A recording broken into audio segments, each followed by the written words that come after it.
अपनों से बातें छुपाकर आप हमारा दुख और क्यों बढ़ा रही हैं मम्मी जी? आप सलोनी दी से मिलने जा रही हैं ना? आपको क्या हो गया है मम्मी जी? समर और पापा जी के मना करने के बावजूद आप सलोनी दी को वो बुंदे देने जा रही हैं? अपने हाथों अपने अजन्मे बच्चे। नहीं, झूठ था मम्मी, सब कुछ झूठ था। एक अजन्मे बच्चे की हत्या का पाप नहीं किया है मैंने। क्या?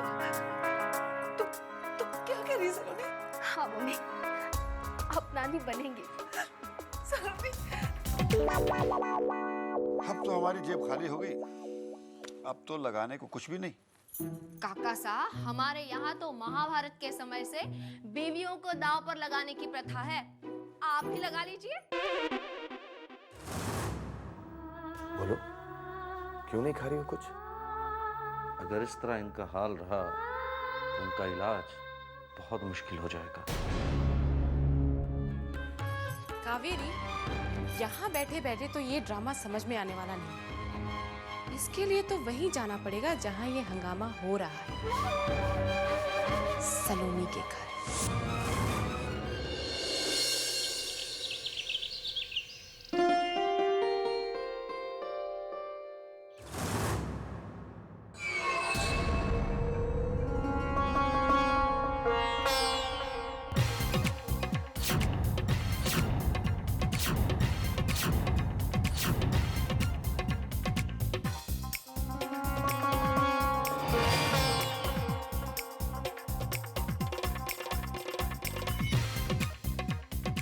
जिमी,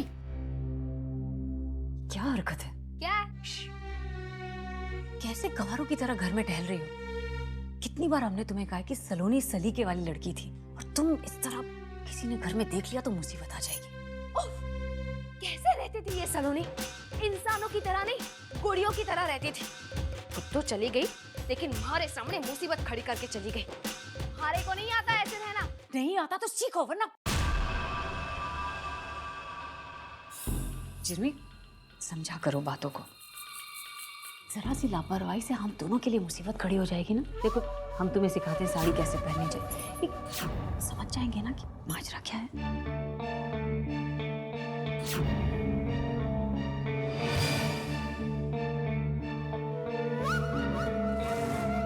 अरे कावेरी,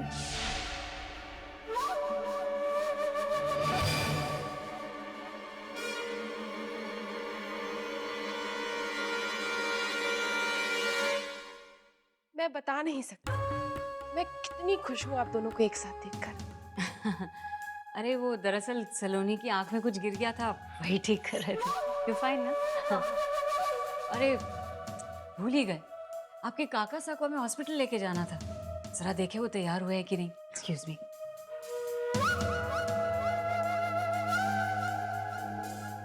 कैसी हो कावेरी? आओ बैठो। जी ठीक हूँ, बस यहाँ से गुजर रही थी तो सोचा कि कंवर साहब से मिल लूं। जरा बुला दीजिए उनको। अब नाहर तो ऑफिस गए हैं। अच्छा अच्छा, कोई बात नहीं, मैं तो उनसे ही मिलने आई थी। चलती हूँ। नमस्ते दीदी। ठीक है।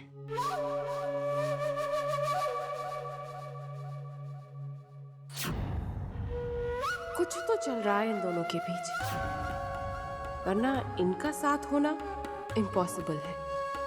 क्यों कहा जीजी ने कि सब समझ जाएंगे? क्या समझ जाएंगे?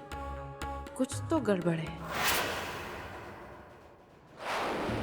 उर्वशी, देखो कोलेस्ट्रॉल का लेवल तो ठीक ही लग रहा है। हाँ, you must thank me. Yes. Driver, एक मिनट, जरा गाड़ी साइड पे रोकना। क्यों? क्या हो गया? गाड़ी क्यों रुकवा दी? उर्वशी, ये छोटा सा फूड जॉइंट दिखाई दे रहा है? ये यहाँ पे। हाँ, देखो ये कचौरियों के लिए मशहूर है। इजाजत दो तो आज एक कचौरी खा लें। वीर। देखो, अभी कॉलेज के दिन याद आ जाएंगे मुझे। अच्छा, ओनली वन। हाँ, थैंक यू। तुम भी चलो ना, एक बार चख लोगी तो बार बार आने के लिए जिद करोगी तुम। फिर आप क्या अनहेल्दी खाने के बारे में इतना डिस्कस कर रहे हैं? जरा चलो तो सही ना, come on. Okay, if you insist, let's go.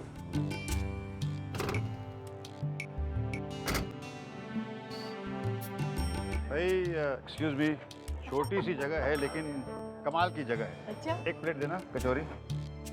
College के ज़माने में हम यहीं आया करते थे और सारी दुकान खाली कर दिया करते थे। लाओ लाओ जरा, ये ट्राई करो उर्वशी। आई टेल यू, ये कौन सा मच वीर। अरे माय गॉड यार, व्हाट अ सरप्राइज यार, कैसा परफेक्ट, कमाल हो गया तेरा। तू ये इनसे मिलो यार, ये हमारी धर्मपत्नी है उर्वशी। नमस्कार। कॉलेज के जमाने का मेरा best friend. What a surprise यार, कभी सोचा भी नहीं था कि यहाँ इस तरह हम दोनों मिलेंगे। वाकई यार, कभी सोचा नहीं था। तू यार ऐसे कर, लेट्स गो होम, चलो घर चल। आज नहीं, आज मैं थोड़ा व्यस्त हूँ, लेकिन मैं वादा करता हूँ कि मैं तेरे घर जरूर आऊंगा। प्रॉमिस? प्रॉमिस। एक प्लेट और दो सबके लिए, जल्दी करो, एक प्लेट और इनके लिए। हाँ, लाओ लाओ लाओ लाओ। चलो यार, ये वहाँ बैठते अपनी फेवरेट पुरानी जगह। चल, व्हाट इज इट? आइए, कम। सी यू यार। हमारी वो वसीयत के कागजात तैयार हैं? जी बिल्कुल तैयार हैं। वेरी गुड, जरा पढ़ के सुनाइए।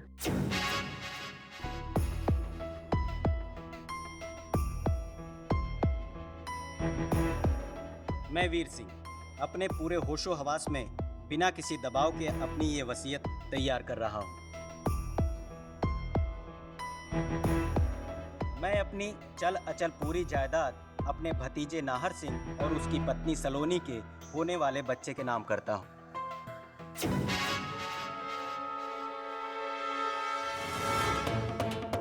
मेरे भतीजे की पत्नी सलोनी मेरी जायदाद बच्चे के 18 साल के होने तक संभालेगी।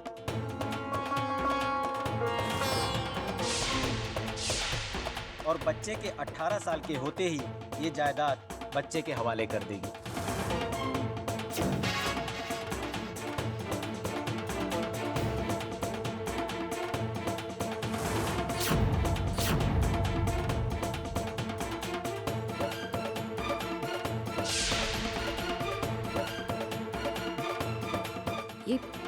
ये क्या हो गया है? ये कैसी वसीयत तैयार हुई है? इस तरह तो पूरी जायदाद हमारे हाथों से निकल जाएगी।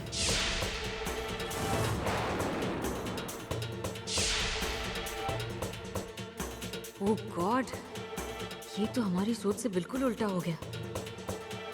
सलोनी यानी कि चिरमी जायदाद की मालकिन बनने की बजाय सिर्फ केयरटेकर बन रही है। तब तो 18 साल तक हमें इस चिरमी को झेलना पड़ेगा। ना ना ना ना ना।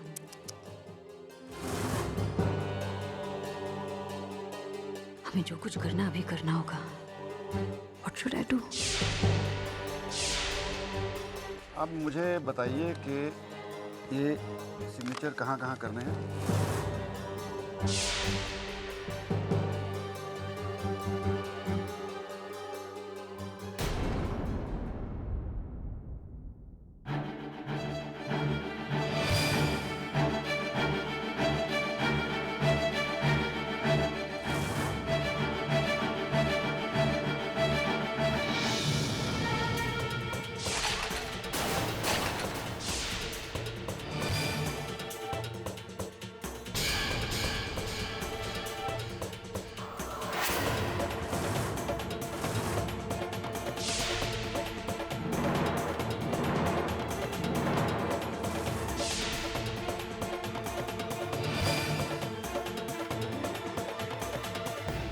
गॉड, राम सिंह जी जरा ध्यान दीजिए ना। आई नो राम सिंह जी ध्यान नहीं दे रहे थे, लेकिन हुआ तो सब कुछ हमारी वजह से।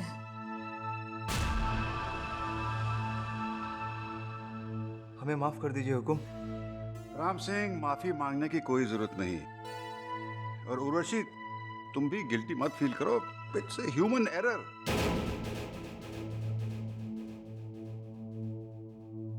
रही बात वसीयत की, तो दूसरी बन जाएगी, क्यों ब्रजेश? जी हाँ काका साहब। राम सिंह तुम जाओ, तुम्हें परेशान होने की जरूरत नहीं है। जी।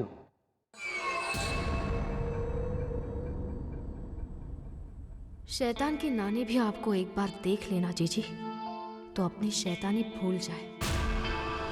वकील साहब, ये पेपर्स दोबारा बनाने में कितने दिन लग जाएंगे? जी यही कोई 5 से 6 दिन।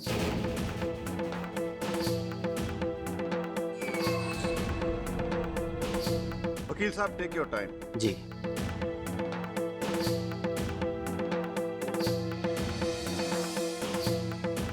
भाई आप सबको क्या हो गया है? देखिए मैं मानता हूं कि खानदान के वारिस के नाम ये सारी प्रॉपर्टी करना ये बड़ा शुभ काम था और इसमें विघ्न पड़ गया है। लेकिन क्या पता शायद इसके पीछे भी ऊपर वाले की कोई मर्जी हो। और फिर 5-6 दिन की बात है, यूं निकल जाएंगे।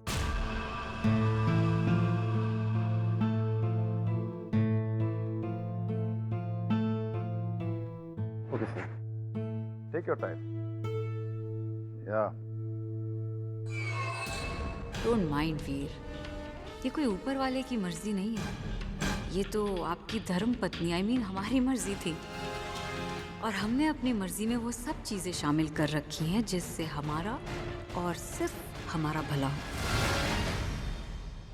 उर्वशी तुम वाकई ऐसा चाहती हो? इसमें बुराई क्या है वीर? देखिए, बहुत सोच विचार के बाद ही हमें लगा कि शायद यही बेहतर होगा। और फिर ये मत भूलिए कि सलोनी ने इस घर को कितनी खुशियां दी हैं। और फिर वीर, सलोनी इज प्रेग्नेंट, उसे हमारे प्यार और सहारे की जरूरत है। हमें तो लगता है कि अगर ये वसीयत सलोनी के बच्चे के बजाय उसी के नाम पर हो जाए तो बेहतर होगा। उसका खोया हुआ कॉन्फिडेंस भी वापस आ जाएगा और उसे इस बात का यकीन भी हो जाएगा कि घर वाले उसे अब भी प्यार करते हैं, उस पर भरोसा करते हैं।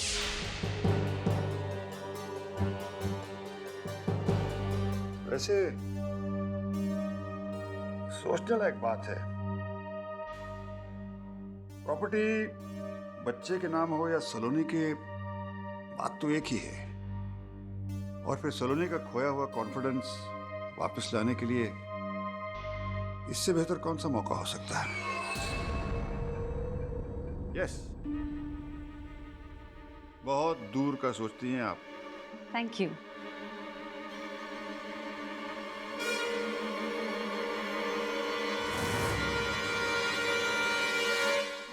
सब कुछ प्लान के मुताबिक हो रहा था।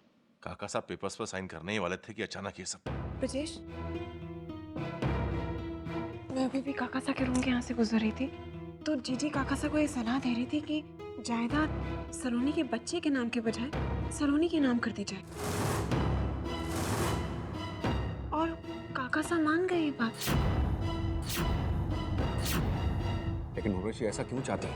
उर्वशी ने ही बात उठाई है ना, उसका एक ही मतलब है, उसके पीछे जरूर उसकी कोई चाल है। मैं बताती हूँ कि ये सारा माजरा क्या है।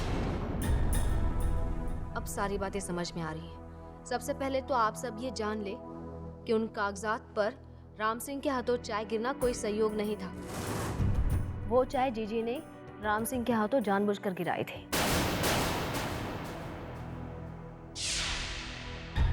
लेकिन उर्वशी ऐसा क्यों करेगी? इसका सीधा सा मतलब है क्योंकि वसीयत उनके मन मुताबिक नहीं बन पाई थी और उन कागजों को खराब करके वो नई वसीयत के लिए कुछ वक्त और चाहती थी, जो अब उन्हें मिल गया। क्योंकि उनके हिसाब से अगर प्रॉपर्टी मेरे नाम पर हो जाएगी तो उनके लिए उस प्रॉपर्टी को हासिल करना बहुत आसान हो जाएगा।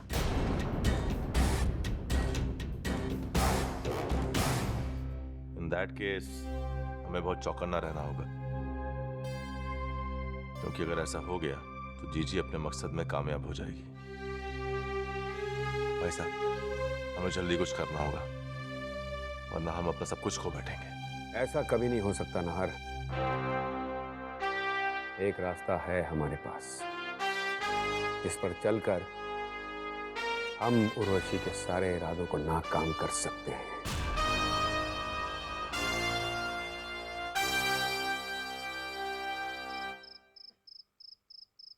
ब्रजेश, नाहर, बेटे आप लोगों से जरूरी बात करनी थी।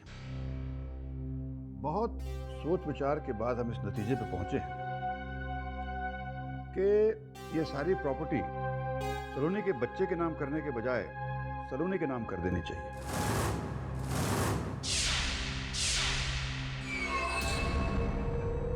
आप दोनों का क्या ख्याल है? काका साहब, आज तक हमने आपकी किसी भी बात के लिए इनकार नहीं किया। आपके फैसले के सामने हमने हमेशा अपना सर झुकाया है, लेकिन माफ़ कीजिएगा, हम आपके इस फैसले का साथ नहीं देंगे। बेटे, मैं पूछ सकता हूँ क्यों? आखिर इसमें गलत क्या है?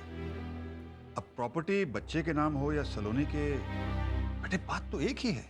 बात प्रॉपर्टी की नहीं है काका साहब, बात विश्वास की है, इस परिवार की भलाई की।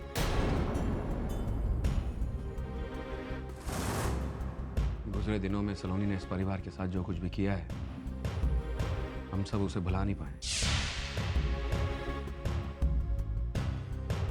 माना कि उसमें बदलाव आ गया, लेकिन कल किसने देखा काका साहब? अगर सलोनी ने वही बातें दोबारा दोहरा दी तो हम तो चाहकर भी कुछ नहीं कर पाएंगे। इसलिए मैं चाहता हूं कि आप अपने फैसले पर थोड़ा और विचार कीजिए। अगर सिर्फ मेरी बात होती तो मैं आपके इस फैसले के सामने अपना सर झुका देता, लेकिन ना सिर्फ मैं, पर इस फैसले के साथ मेरे पूरे परिवार पर प्रभाव पड़ेगा और मैं ये कभी नहीं होने दूंगा।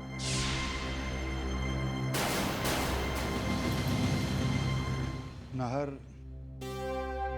क्या तुम ब्रिजेश के साथ सहमत हो? जी काका साहब, माना सलोनी इस परिवार को वारिस देने वाली, लेकिन मेरे हिसाब से आपका ये फैसला जल्दबाजी में लिया हुआ फैसला है। काका साहब, हर सिक्के के दो पहलू होते हैं और कोई भी फैसला लेने से पहले इन दोनों पहलुओं पर गौर करना जरूरी होता है। और जहां तक सलोनी पर यकीन करने की बात है, तो अब तक हम में से कोई भी सलोनी पर यकीन नहीं कर पाए। और यहाँ तक मैं सोचता हूं कि इतनी आसानी से और इतनी जल्दी इस पर कोई यकीन कर भी नहीं पाए। ठीक है, अगर यही आपका फैसला है तो यही सही। भाई, हमारा मानना है कि ऐसे मामलों में सबकी एक मत बहुत जरूरी है, इसलिए हम किसी पर दबाव नहीं डालेंगे। जो भी होगा सबकी सहमति से ही होगा। Excuse me.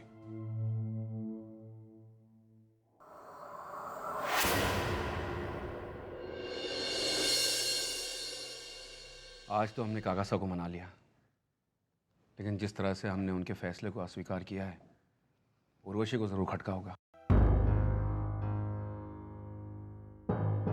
इससे पहले कि उसे हम सब पर शक हो, किसी भी तरह से हमें अपने बच्चे को ढूंढना ही होगा।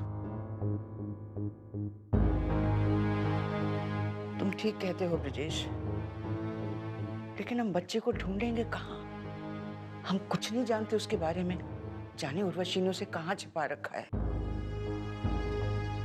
जीजी ने बच्चे को कहीं भी छुपा रखा हो, लेकिन वो उससे मिलने जरूर जाती होगी।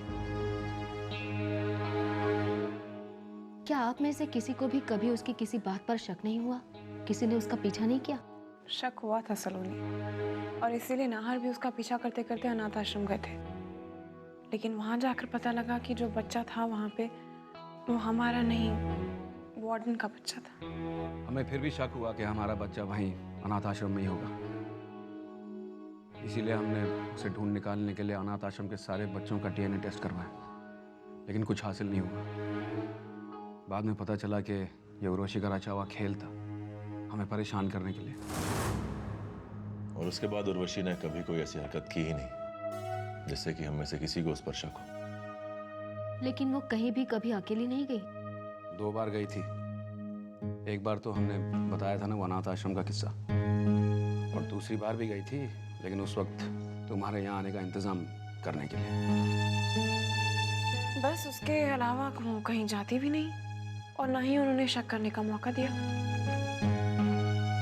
हाँ, लेकिन एक जगह है वो जहाँ कभी जाना नहीं भूलती, विपासना केंद्र। लेकिन वहां भी वो काकासा के साथ जाती है। वैसे कब जाती है वो विपासना केंद्र? सैटरडे, और कल भी सैटरडे। वो कल जरूर जाएगी विपासना केंद्र।